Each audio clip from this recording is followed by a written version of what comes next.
আসসালামু আলাইকুম। আমি আপনাদেরকে আজকের একটা ভিডিও লং হবে। ভিডিওটা আমি করতে চাচ্ছি। অনেকেই আমাকে বলেছে যে ভাই আপনারা ফ্যান্টাস্টিক কিংডম ঢাকাতে যে বেরিয়ে আসলেন সাভারে, ওইটা তো এটার যাতায়াত খরচ আপনার পার পিস কত করে পড়লো। প্রথমে আমরা বাসা থেকে বের হয়ে একটা নির্ধারিত স্থানে আমরা পৌঁছালাম সবাই। আমাদের আজকের ট্যুরটা হচ্ছে 11 জন মিলে, বড় ভাই ছোট ভাই বন্ধু বান্ধব মিলে আমরা এই ট্যুরটা প্রোগ্রাম করেছি। আমরা সবাই এক জায়গাতে অপেক্ষমান আছি। আমরা একটা হাইস ভাড়া করেছি রাজশাহী থেকে ঢাকার উদ্দেশ্যে। হাইস অনেক কম টাকায় পাওয়া যায়। গাজীপুরের যে সাভারে যে পার্কটা, আমাদের হাইসটা ভাড়া একটু বেশি নিয়েছে। ওই কারণটাও আপনাকে বলবো কেন ভাড়াটা বেশি নিয়েছে। আমরা গেটা রোড কদমতলা কাদিরগঞ্জ থেকে রওনা দিলাম সবাই মিলে। রাত্রে কেউ ঘুমাচ্ছে, কেউ হচ্ছে গান নিয়ে ব্যস্ত, সবাই সবার মতন ব্যস্ত। এইটা একটা হকি স্টেডিয়ামে আমরা যাত্রা বিরতি করি। এটা একটা মসজিদ। ভোরের নামাজ পড়তে আমরা বের হয়েছিলাম। পার্কে আমরা ভোরে পৌঁছে গেছি। যেহেতু পার্ক খুলবে 9টার দিকে, আমরা অত সময় ধরে কি করব, তাই আশপাশ বাজারগুলো আমরা ঘুরে বেড়াচ্ছিলাম। পার্কের সামনের যে দৃশ্যটা খুবই সুন্দর, কিন্তু রাস্তাঘাট খুব একটা ভালো না। যেহেতু ফ্লাইওভারের কাজ চলছে, বর্ষাকাল, এই কারণে রাস্তাঘাট অত্যন্ত বাজে।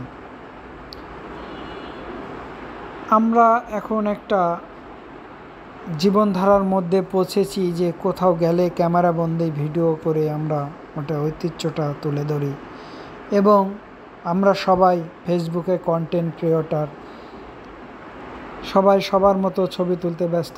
এইটা গরুর যে মালা পরায় দেয়, আমাকেও তাই মনে হয়েছে। এটা দেওয়ার একটা উদ্দেশ্য, সবাক কিন্তু এইটা দেয় না। এখানে ঢোকার কিছু সিস্টেম প্রসেস করেই আপনাকে যেতে হবে। তো ওটা আপনাকে বলি, এখানে টিকিট 1100 টাকা করে পার পিস। আমরা স্টুডেন্ট ইয়েতে গেছি, যে ওখানে অনেক আশেপাশে একটু চোখ কান খোলা রাখলেই আপনি এটা অর্ধেকে নামিয়ে নিয়ে আসতে পারবেন। এই অর্ধেকে নামিয়ে নিয়ে আসলে আপনারা হচ্ছে এই টিকিট পার পিস 650 টাকাতে পেয়ে যাবেন। এখানে সারা বাংলাদেশের কিছু ঐতিহ্য দর্শনীয় স্থান তুলে ধরা হয়েছে ছোট আকারে। এটা কান্তজির মন্দির, তারপরে আহসান মঞ্জিল, আমাদের জাতীয় সংসদ ভবন, এবং হচ্ছে আমার গর্বের রাজশাহী পুঠিয়ার হচ্ছে রাজবাড়িও আছে।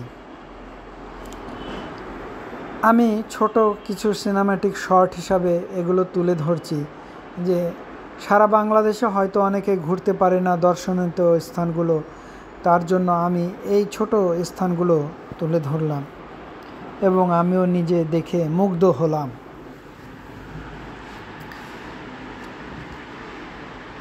পার্ক 3টা ভাগে ভাগ করা হয়েছে। প্রথম পার্টে আছে এই দর্শনীয় কিছু স্থান এবং কিছু খোলামেলা স্পেস, এবং ছোট বাচ্চাদের কিছু খেলাধুলা, ফ্রি যে খেলাধুলা এইগুলো করতে পারবে, এবং কিছু ফুলের গাছ আছে। কি সুন্দর ফুলের কিছু গাছ আছে, জাতীয় স্মৃতিসৌধ। এইটা আমাদের হচ্ছে পুঠিয়ার রাজবাড়ি। সেই দর্শনীয় যে ফুলের গাছগুলো আছে, হয়তো আরও বিশ্বের যে নানা প্রান্ত থেকে যে ফুলগুলো পাওয়া যায় সারা বছর, ওগুলো লাগালে হয়তো ভালো হতো। এখানে বাগান বিলাসের যে ফুল গাছগুলো, এটাই বেশি। সেকেন্ড যে পার্ট, ফার্স্ট পার্টের পরে সেকেন্ড পার্টে হচ্ছে গেমসগুলো আছে, অত্যন্ত ডেঞ্জারাস গেম রাইডসগুলো আছে। আমরা এই কিছু দর্শনীয় স্থান দেখার পরে ওই সেকেন্ড পার্ট থেকে অনেক চিল্লাচিল্লির শব্দ আসছে, তাতে অধীর আগ্রহে আমরা আছি যে কখন আমরা সেকেন্ড পার্টে যাব।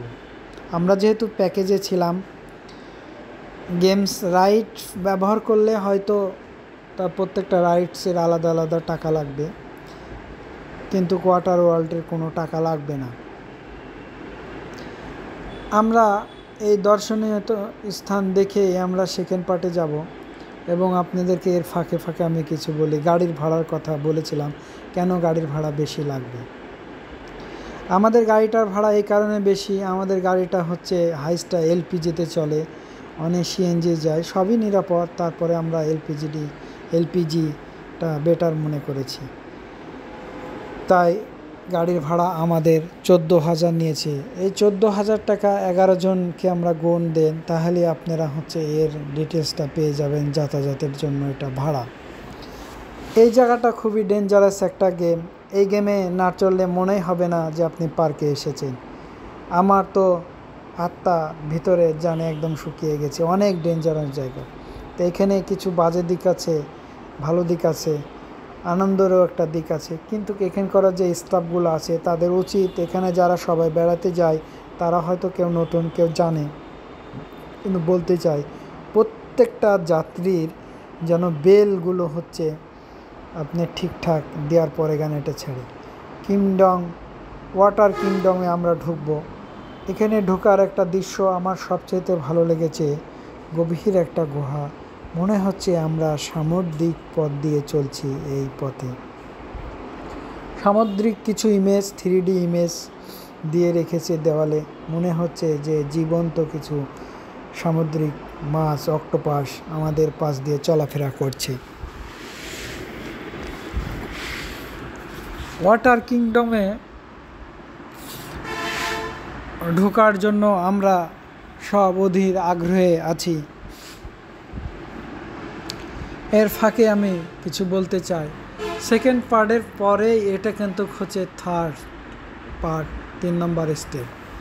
এই স্টেডে 2-3 রকমভাবেও আপনারা করতে পারেন। এখানে পার্সোনাল লকারও আছে, যারা 1 জন যায় 2 জন যায় তারা হয়তো ওই লকারটা না নিলে হয়তো তাদের জন্য হয়তো রিস্কি থেকে যাবে। আমরা যেহেতু 11 জন গেছিলাম,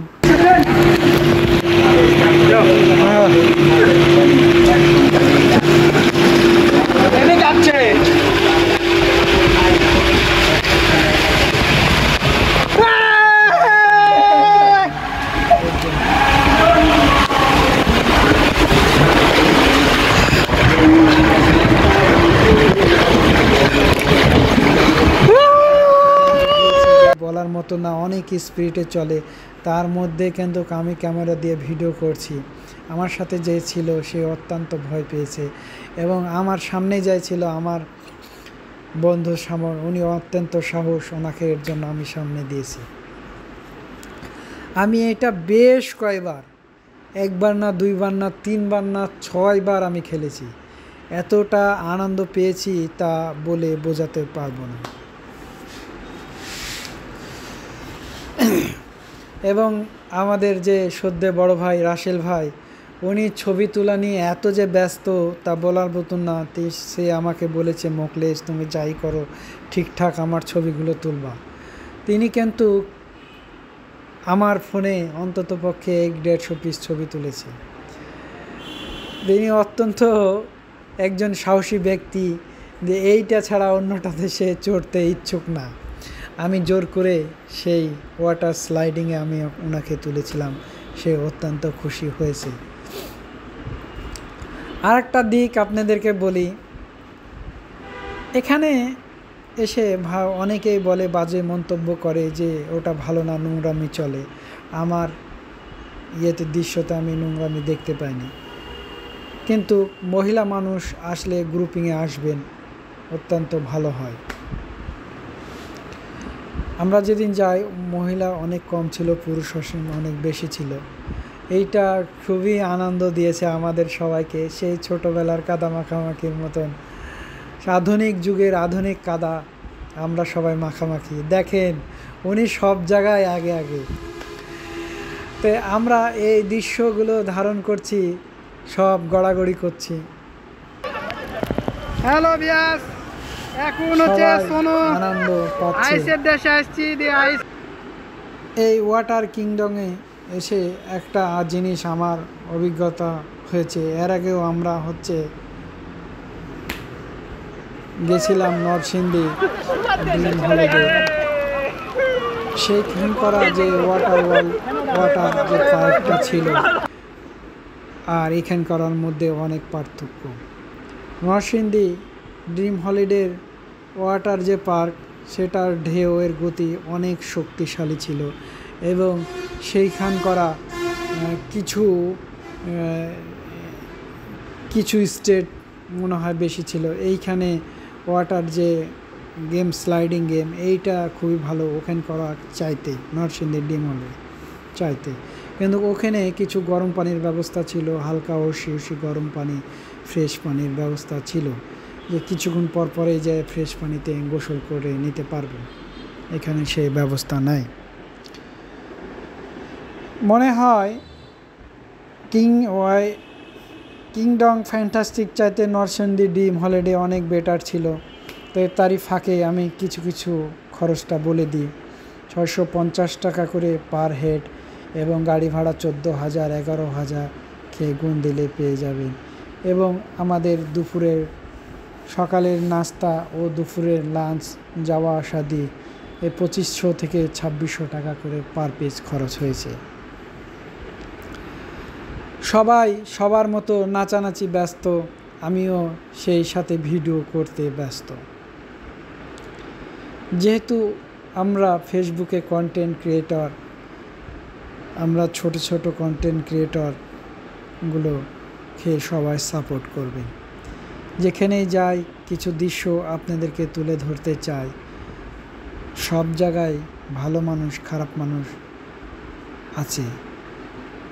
তাই বলতে চাই, কোনো জায়গায় গেলে অত্যন্ত সেই জায়গার লোকেশন, দৃশ্য এবং ওখানে করা ডিটেলস, ভালো দিক খারাপ দিক জেনে বুঝেই কিন্তু এক জায়গা থেকে আরেক জায়গার আপনারা যাবেন। আমরা থার্ড পার্টের কে দুইটি ভাগে আবার বিভক্ত করা হয়েছে। একটা হচ্ছে সাইড, দ্বিতীয় সাইড আমরা আরেক সাইডে যে কিছু নাচানাচি করছি। 3টা ভাগে বিভক্ত করা হয়েছে, ভুল হয়েছে। আমরা ঘন্টা 3 এখানে গোসল করে আমরা কিন্তু বিকালেই কিন্তু বের হয়ে গেছি।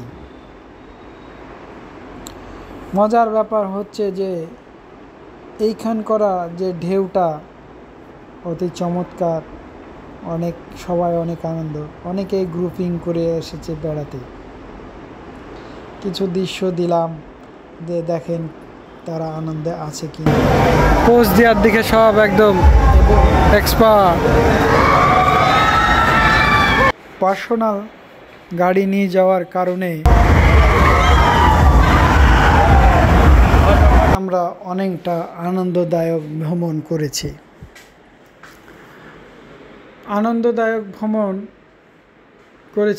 সে বলতে চায় যে পার্সোনাল গাড়ির কেন বেশি ভাড়া নিয়েছে।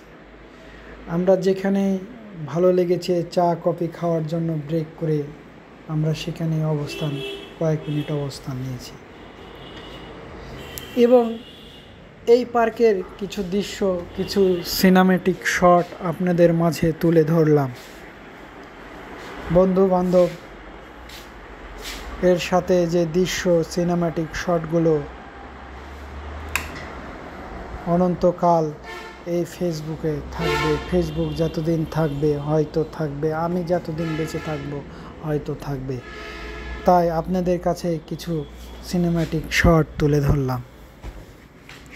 সিনেম্যাটিক শট তুলে ধরার ফাঁকে বলতে চাই, ফ্যামিলি নিয়ে ট্যুর দেওয়াটাই বেটার এবং সময় পেলে মাঝে সাঝে বন্ধুবান্ধব নিয়েও ট্যুর দেবেন। কোথাও যদি মনে চান যে ঘুরতে যাব, তে সঙ্গে কাকু নিয়ে ঘুরতে যাবেন, তাহলে আনন্দটা ভাগাভাগি করা যাবে। দেখেন এই ভিডিওটার মাঝে অনেক ছবি আমার সদ্য বড় ভাই রাসেলের, উনি ছবি তুলতে অনেক পছন্দ করেন। আমিও চাইছি তার ছবিগুলো তুলে ধরতে। অনেকেই শখ করে দেখেন সেই ডাইনোসরের মুখে ডাইনোসর না, জীবন্ত সাপের মুখে মনে হচ্ছে সব ঢুকে যাচ্ছে, কিন্তু না। সবাই সবার মতন শট নিয়ে ব্যস্ত, আমি তুলছি, ক্যামেরাম্যান ছবি তোলা নিয়ে ব্যস্ত।